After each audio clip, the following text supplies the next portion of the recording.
far as EBRD's activities are concerned, and our view on this topic of the privatization, of course, I mean, it's quite obvious that we need private capital to come to this country, to come to these markets, and in particular to the financial markets, to the banking sector, where more than 50% of the assets right now are basically controlled by state-owned institutions, state-owned banks.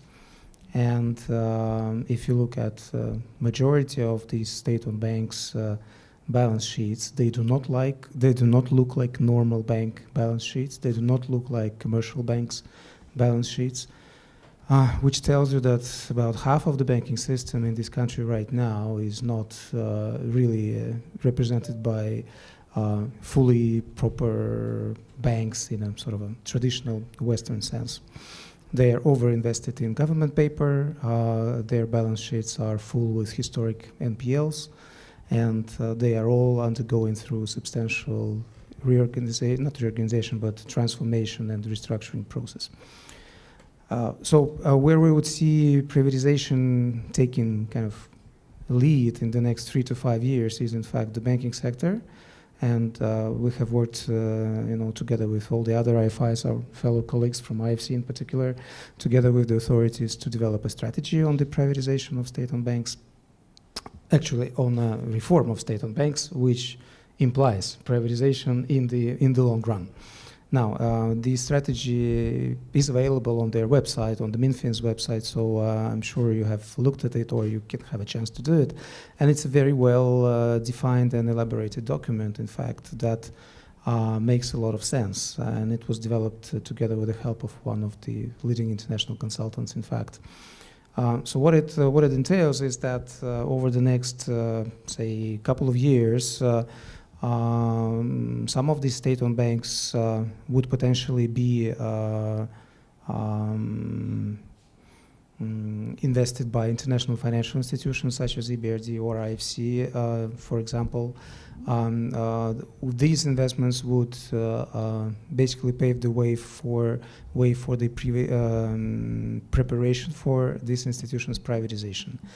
And the ultimate goal, which the government sets for the banks, depending on their individual strategies, is basically to dispose a very significant part of the ownership in the banking system to the private sector over 5-7 year horizon.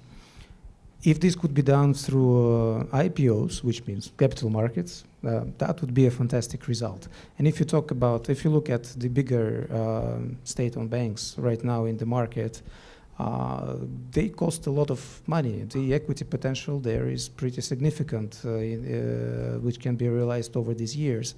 And accumulating investment from various sources through IPO would be perhaps the best way for some of the bigger banks to get privatized in the long run. However, of course, one cannot exclude also strategic sales and so on and so forth.